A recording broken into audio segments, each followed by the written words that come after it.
I want to talk about 3 things that used to be really big sellers for me, but they have since cooled off, and the reasons why I think they've cooled off. I made a few videos recently talking about neutral vintage items that are timeless because they can transition easy through the seasons and also over the years. But that got me to thinking about, is all vintage timeless? Because in my experience, there have been trends that have come and gone on some things that I thought would be timeless. If you are a new reseller, this may help you to determine the trends in your area. If you have been reselling for a while, this is a great opportunity for you to share with us what your experience is with these items that I'm going to mention, and also what trends have you seen come and go in the times that you've been selling. If this is your first time here, my name is Eva. Thank you for coming. You are now my pink trick pal, whether you wanted to be or not. And I'm so glad you're here. I just make these videos for fun and entertainment. I am in no way a guru or expert of selling vintage. I am a learn as you go, just like everybody else. And I just make these videos so we have a place where we can talk as resellers about what's going on, and perhaps maybe it will help you in some way, but you can also offer some insight as well. Now let's talk about the first thing that I think people think is always going to be timeless.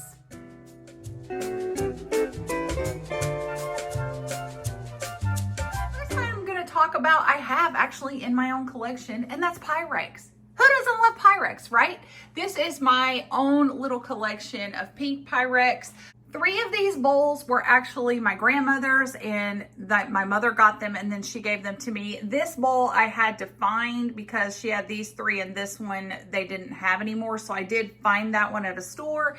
And then my husband gifted me these. You have a few more pieces that are blue that I don't have on display that were also handed down to me. I'm a lover of Pyrex. I do think that it's always going to be one of those maybe timeless vintage things, or those collectible vintage things that people are always going to collect. I don't know if you've had the same experience, but in my area, it is still very popular. The problem is it is increasingly hard to find, especially thrifting. I know you're going to see videos on YouTube where people are finding Pyrex at Goodwill, and it is in great shape. That has never, ever been my experience in my entire time of reselling. Now, I have not sold a lot of Pyrex. I have bought a few pieces at an estate clean out that I got for really cheap, and I made a great profit on those, and I will try to pop those up on the screen for you to see. I don't have a lot of experience reselling Pyrex, and the reason for that is because it is very hard to find Pyrex at a price that a reseller could buy to resell. It is always going to be marked, usually in my experience, for a collector. So when I see Pyrex out at antique stores, I don't ever usually run into it at thrift stores in my area. I mean, occasionally you might run into one that's like scratched up and scarred up. The prices that I see, I would consider buying to add to my collection, but I would not pick them up to resell. And so I don't know if that is why it has become less trendy, in my opinion, for me and my shop, or people looking for it. But I'm interested to know, what is your experience in your area? Is Pyrex still hot where you are? Do you love it? Do you collect it? Do you sell a lot of it, or do you find it to resell? So it's probably always going to have collectors, but I'm not sure if that makes it timeless. Does timeless just mean that it's not trendy, or does timeless mean that it's never ever going to go out of style?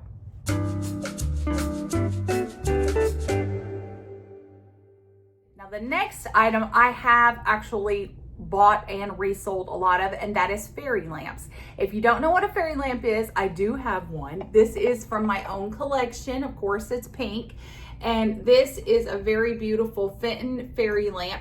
Usually they will have 3 pieces. Not all of them will have a piece like this on the bottom, but it's very hard to find them with this centerpiece. It's supposed to have like this centerpiece to go in there to hold a candle. Now these come in all different designs and different companies made them. Here's to give you an idea of just some of the fairy lamps that I pick up and the prices that they went for.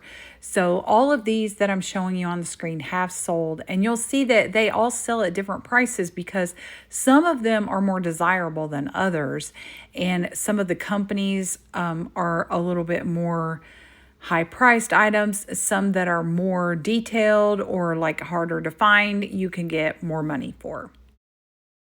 It became popular at the time, a lot of resellers online that have a huge following, and you may know which ones I'm talking about. They used to do a lot of live sales, and at the time, this was probably about 2 or 3 years ago, fairy lamps were a really big seller for them in their live sales. And so that kind of started this trend where people were looking for them.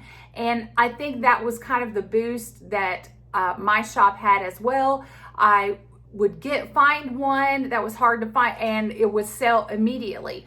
Because of that popularity surge, I do think that all of a sudden they became harder to find because people were really snagging them. They were grabbing them. In my area, they are really, really hard to find. Now, and if I still found one out in the wild today at a good price, I would still pick it up because I do think that it is a fast seller. I just don't know if it is still timeless because I have noticed that the prices online, if you go on Etsy and you type in fairy lamps, I've noticed that the prices of the ones listed are a lot lower than what people used to be asking for. Now, it could be the economy. It could be that people just aren't spending as much money as they used to, or it could be that they are just not as popular anymore. Perhaps they were trending at a time and they're no longer trending.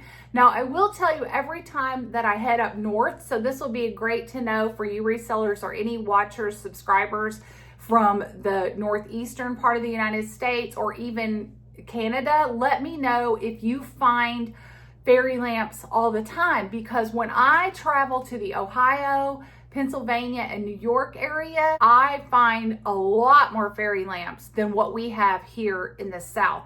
This is just my experience only. If you've had a different experience, I would love to know. What do you think? Do you still find them in your area, and what are the prices that you see on them?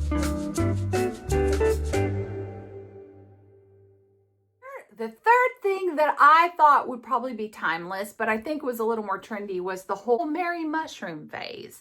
So Mary Mushrooms was an actual design brand that was put out by Sears and Roebuck, and it came in all of these pieces, of these wonderful type pieces. Now, most of the things you could find would be the canister set and the salt and pepper, and occasionally a butter dish.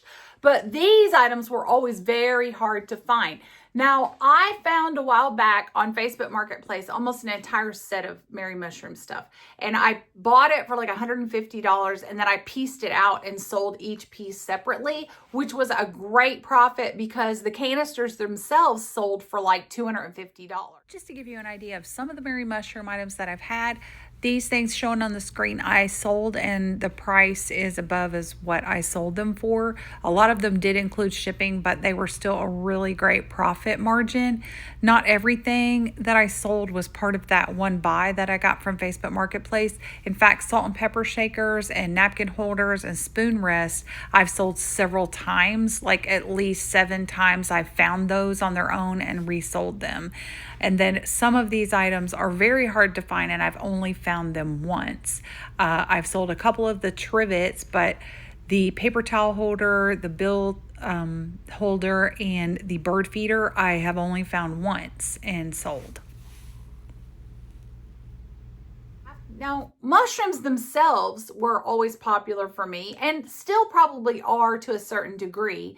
When Mary Mushrooms were popular, it kicked off a whole thing of like Arnell mold mushrooms, like where people would make them in ceramics class, or like the knockoff things of mushrooms where it wasn't actually this Sears Roebuck Mary Mushroom, but it was actually like a knockoff. I've sold all of those to the point where my store actually had a section called Mushroom Mania because I had so many mushroom items. They were always selling. I was always picking them up, and they would sell. They would not sit in my shop. About a year ago, I felt it start to die off. Things were sitting in my store a little bit longer. They were taking a little bit longer to sell. Then I started noticing I couldn't find them out anymore that often. The Mary mushrooms themselves, if I ever found them out in the store, they were priced very high for like a collector's price. I could not afford to buy them for resale. I would say that among the fairy lamps, Pyrex, and Mary mushroom, you could tell that Mary mushroom kind of would be a more trendy type item and maybe not ever considered timeless, but in my mind, I kind of thought it would always be a big seller. If you are a new reseller, these are things that you're going to learn as you go. You're going to start to see what sells, what doesn't, what is a trend and what's not, and what is timeless. I just wanted to make this video because the last couple of videos that I made about neutral vintage and vintage that last throughout the seasons and last throughout the years really got me to thinking about other types of vintage and what is always going to be a big seller and what isn't. Items that I used to sell a lot of that I thought would always sell, and now they don't quite sell as often.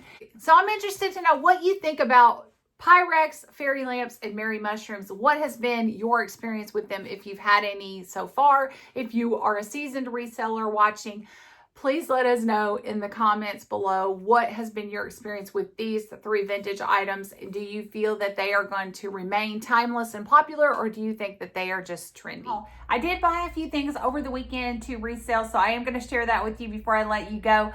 Most of them were brass items just because I keep running into them and they sell. I picked up another single brass candle holder. If I find them for very cheap or a really good deal, I'm just going to pick them up and kind of have a collection of them going and then see how do I want to group them in order to sell them. Found this Mac Daddy one. This one is huge. I wasn't sure if this would be a good seller because of the sheer size of it, but I did kind of research it a little bit online, and there were several selling in this size and also got it for a really good deal. The thing is, if you can get your items at a great price, they're worth taking a chance on if it is something like brass. And that's just my opinion. If you watched the last couple of videos I had something very similar to this.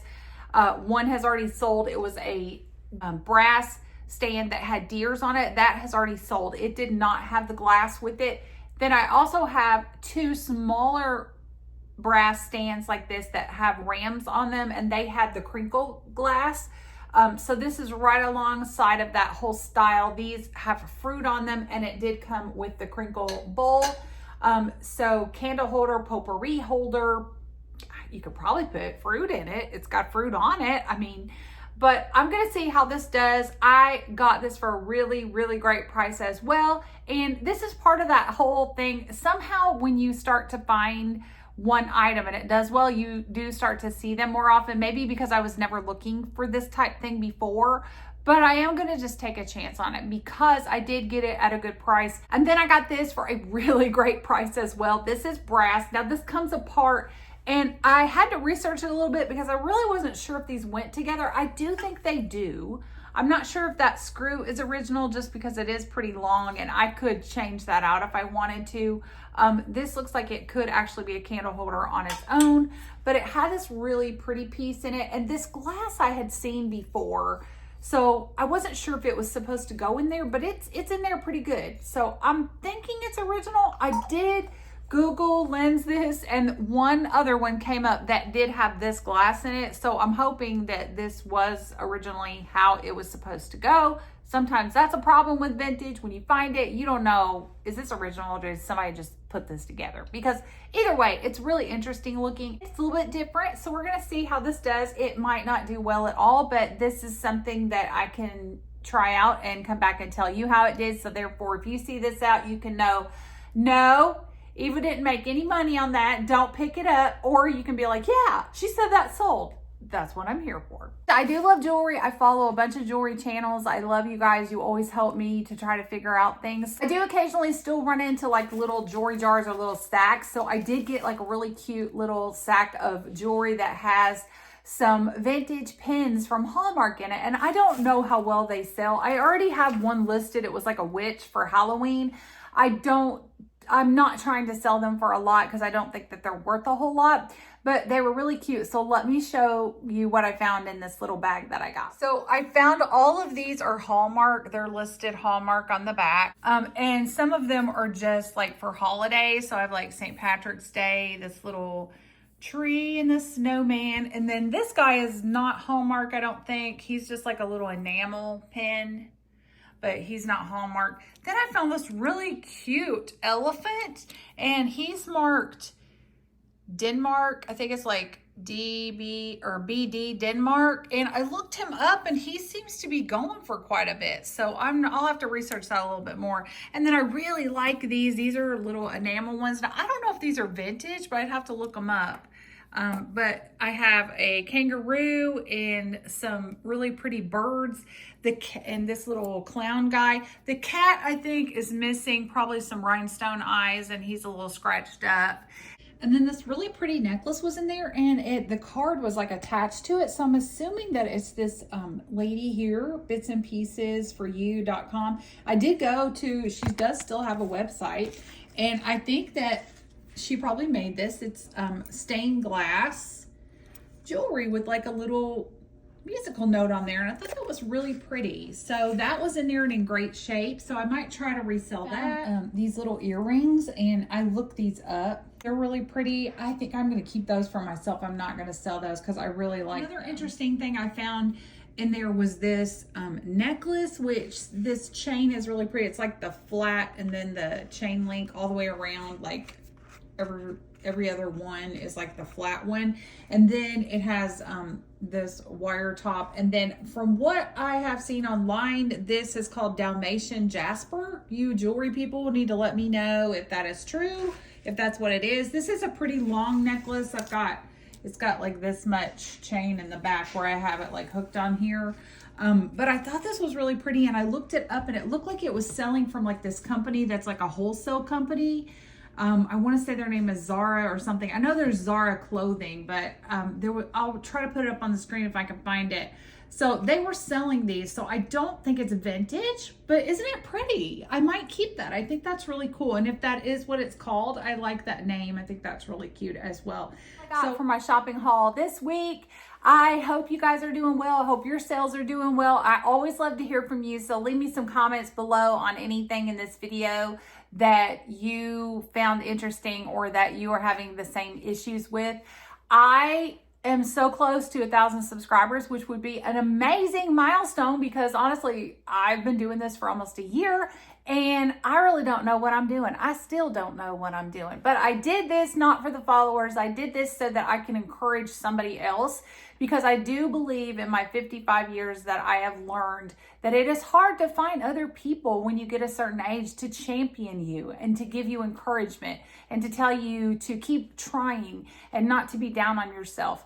And so if I am that voice of reason or voice in your head, then that means that something good came out of this video, regardless of how many people watch it or how many followers I have.